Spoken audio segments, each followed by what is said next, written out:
Hello students, welcome to once again my YouTube channel. और आपका आज का टॉपिक कौन सा होना है? Straight line coordinate system. जैसा कि नाम लिखा है, Cartesian system of rectangular coordinate. इसमें आज हम देखेंगे कौन सा formula? Section formula. Section formula छोटे क्लास में भी हमने यूज़ किया था, लेकिन उसको बनाना नहीं सीखा। तो आज इसको मैं आप लोगों को बनाना हुआ सिखाऊंगा कि कैसे ये फार्मूला बनेगा। देख रहे हैं, ए बी और दो पॉइंट है जिसका कोऑर्डिनेट कितना है? x1 और x2 है। ठीक है। तीसरा एक पॉइंट कौन सा है? P X Y.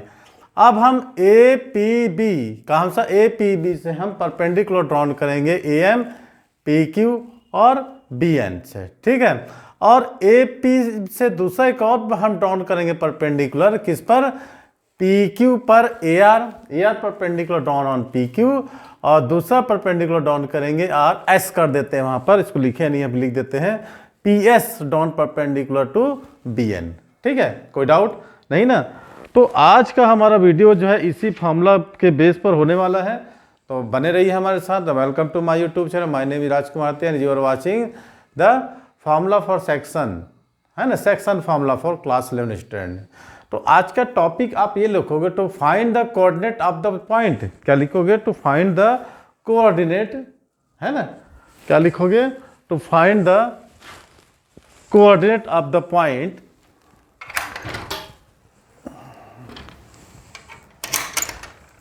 है ना? कौन सा है? To find the coordinate of the point which divides the एक बार सुन लीजिए। To find the coordinate of the point which divides the line segment joining two points internally in a given ratio। ठीक है। इसमें हमको कौन सा डिवाइड कर रहा है? इंटरनली, आंतरिक रूप से विभाजित कर रहा है। ठीक है। तो इसमें लिखना है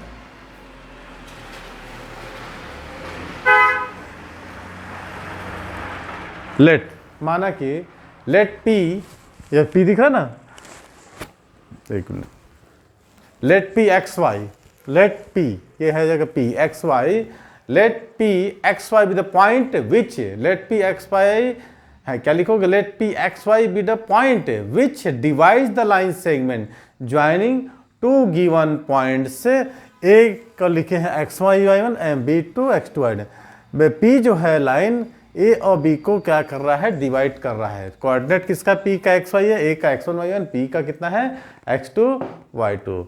internally in the given ratio m और n में। जो p जो है ए बी को m और n रेशियो में विभाजित कर रहा है। m n रेशियो बाद में हम सॉल्यूशन करेंगे तो उसको 1:3:2 कुछ भी रेशियो हो सकता है। जब अपन क्वेश्चन इसके बेस पर सॉल्व करेंगे तो क्लियर होगा। ठीक है। तो अब हम क्या करते हैं, देख रहे हैं from A B P, from A B P, है ना, from A B P drawn perpendicular कौन कौन सा किए हैं? AM, PQ and BN, drawn perpendicular AM, BN and PQ to the x-axis from A and P and AR। अब दूसरा हम एक और drawn perpendicular AR on PQ, drawn perpendicular PS on BP। यहाँ पर S होगा, लिखा नहीं on BQ। मैंने AR परपेंडिकुलर लंब किस पर डालते हैं? PQ पर, और दूसरा PS जो परपेंडिकुलर डालेंगे किस पर? BN पर। यहाँ तक क्लियर हुआ? ठीक है। अब सारे चीज़ों को हम डिटेल्स में लिख लेते हैं, ध्यान से देखिएगा। अब देखिए AM कितना है हमारे पास? y1 है ना। सबसे पहले हम क्या लिख लेते हैं? AR की वैल्यू, है ना, AR की वैल्यू लिख लेते हैं, और सारे वैल्यूज को हम यहाँ पर लिखने के बाद चालू करेंगे। A का कितना है? यहाँ से यहाँ तक कितना है? x है, यहाँ से कितना था? x1 है। तो AR की वैल्यू हमारी कितनी होने वाली है?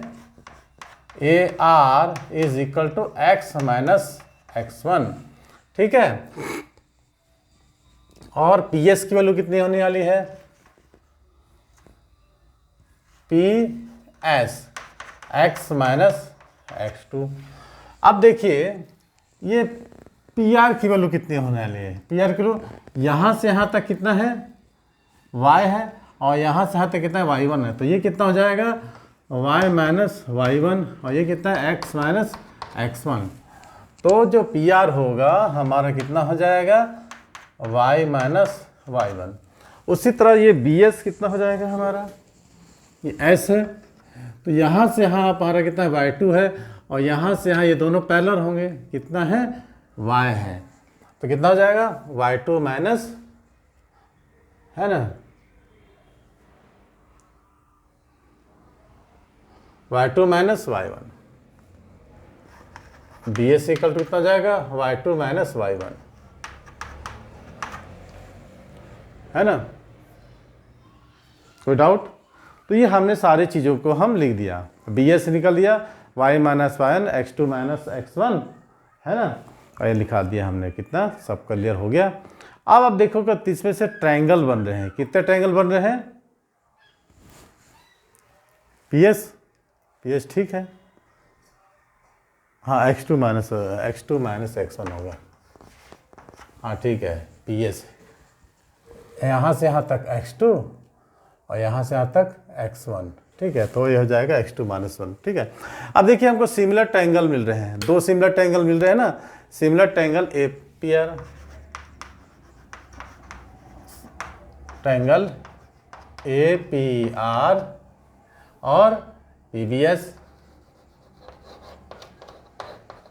तो सिमिलर ट्रायंगुलर का जो डेफिनेशन है छोटे क्लास में लास्ट ईयर ही आप लोग पढ़े थे, है ना, इसमें क्या होगा, ए आर पी एस के इक्वल होगा, A R upon P S. What is A R and what is P S? ये ए आर और ये इतना होगा, ये ए आर ये पी एस, दोनों का base, clear, A R divided by P S, और दूसरा क्या हो जाएगा P R upon B S, है ना, P R upon B S, दोनों का परपेंडिकुलर है, ये पी आर और ये बी एस, और तीसरा क्या बचा हमारा, दोनों का हाइपोटेनस,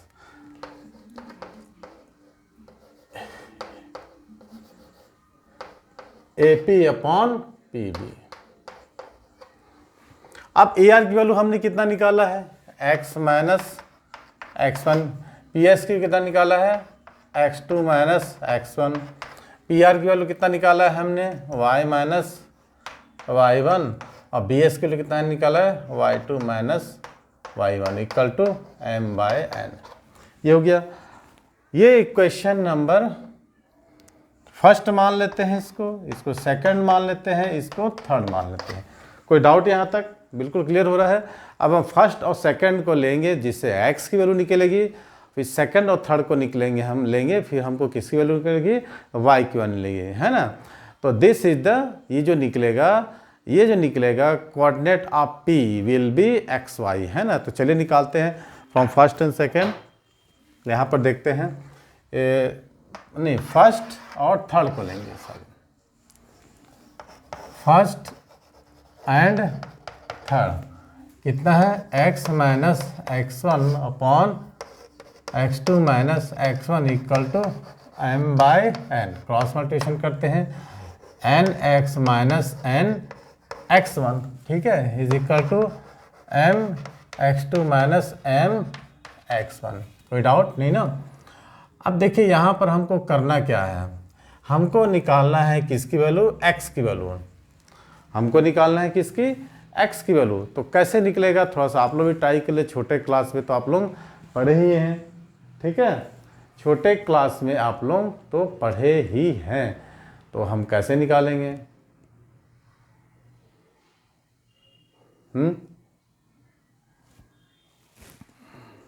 कोई डाउट, निकालिए। पी एस की वैल्यू x2 माइनस एक्स है ना, पी एस की वैल्यू x2 माइनस एक्स, ये पी एस की वैल्यू, कोई डाउट नहीं ना। तो यहाँ ये N X plus M X equal to M x2 plus N x1, तो इसमें से हम क्या निकालेंगे, x, तो बचेगा m plus n equal to m x2 plus n x1। तो इसको हम नीचे डिवाइड कर देंगे, तो हमारे पास आ जाएगा m प्लस n, और किसके लिए निकल जाएगी, ये हमारा आया x की वैल्यू। अब हम लिखेंगे सेकंड और थर्ड को। सेकंड क्या था हमारा, y माइनस y1, ये x है ना, y from second and third, तो कितना है y माइनस y1 अपॉन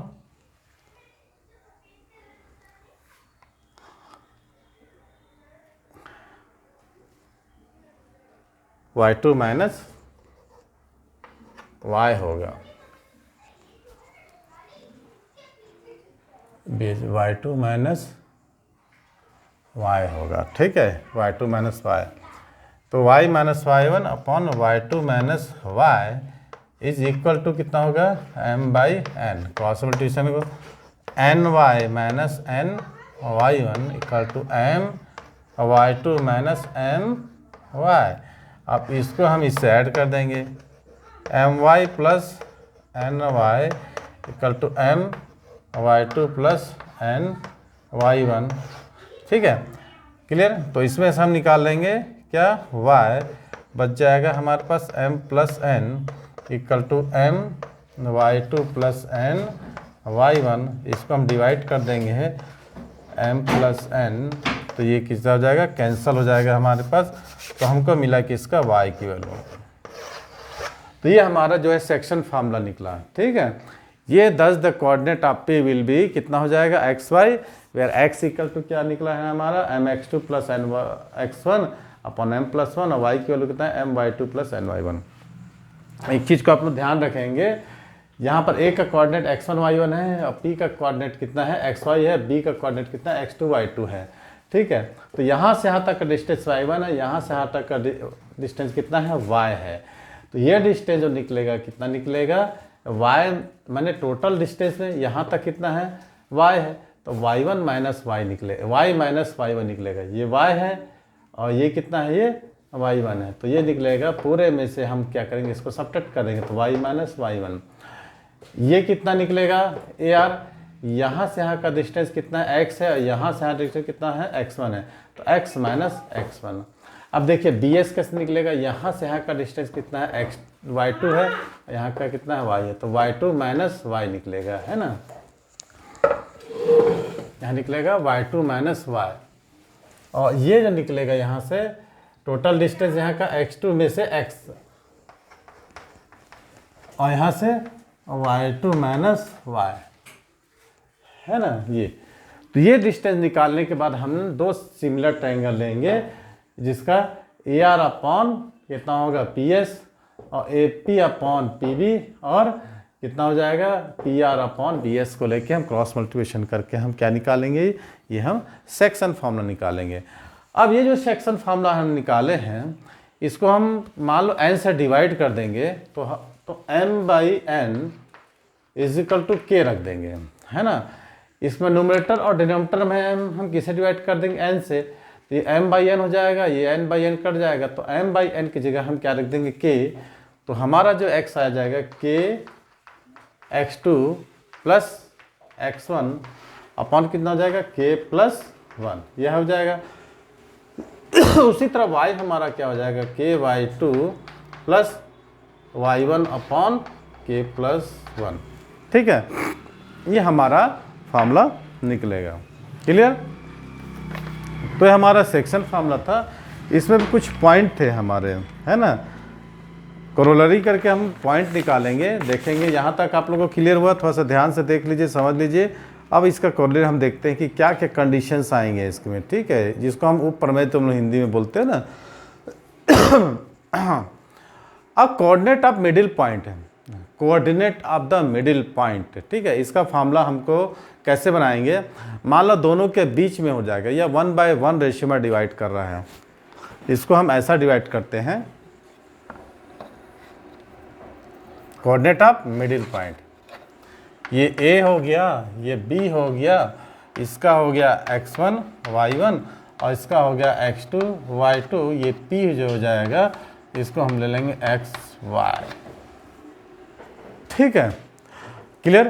तो लिखना क्या है, if P the middle point, क्या लिखोगे, if P the middle point of the line segment joining the point, क्या हो जाएगा x1 y1 and P A the x1 y1 B the x2 y2, then, है ना, P then P will divide the line segment AP in the ratio कितना हो जाएगा 1:1। कितना हो जाएगा बेटा 1:1। माने मान लो जो जाएगा P जो हो जाएगा दोनों लाइन के AB के बीच में हो जाएगा और जिसका कोऑर्डिनेट कितना होगा XY हो जाएगा, तो P जो है लाइन AB को कितने रेशियो में डिवाइड करेगा 1:1 में। तो coordinate P will be given by the formula होगा m/n को या P 1 कर देंगे हम 1/1। तो हमारा फॉर्मूला क्या हो जाएगा x = x1 + x2 अपॉन 2 और y = y1 + y2। ठीक, क्लियर, ये हो जाएगा। तो आज हम क्या देखा हमने सेक्शन फार्मूला, जबकि इंटरनली डिवाइड कर रहा था। इसमें हमारा जो फार्मूला आया था ये क्या आया था x और mx2 + nx1 upon m1 + m2 या kx2 + x1 अपॉन k + 1 या y के लिए हो जाएगा ky2 + y1 अपॉन k + 1। जब हम क्या कर रहे थे इसको डिवाइड कर रहे थे, कैसे डिवाइड कर रहे थे m/n में। यदि इसको मिड पॉइंट में डिवाइड कर रहा है pxy तो उस कंडीशन में इसका रेशियो कितना हो जाएगा 1:1 हो जाएगा। कितना हो जाएगा 1:1। आइए आप भी बैठिए। तो आज का हमारा क्या टॉपिक था सेक्शन फार्मूला। जब जो था P जो था इसको इंटरनली डिवाइड कर रहा था कितने रेशियो में m/n में। ओके, तो coordinate of A and B will what will be A is the x1 y1 and B is the x2 y2। Clear, और कोई डाउट नहीं? तो फिर से समझा दें कि समझ में आ गया? समझ आ गया। Okay, very good. तो आज की वीडियो को हम यहीं समाप्त करते हैं और मिलते हैं अगले वीडियो में। अब हम देखेंगे एक्सटर्नली डिवाइड कर रहा है तो उसमें नेगेटिव आ जाएगा, लेकिन कैसे होगा ये आपको समझने के लिए अगली वीडियो देखना पड़ेगा। और इस वीडियो को देखेंगे तो वो वीडियो आपको बहुत अच्छे तरीके से समझ आएगा। तो आज की वीडियो को यहीं समाप्त करते हैं, अब मिलते हैं अगली वीडियो में। तो देखते रहिए हमारे वीडियो को। Thanks for watching.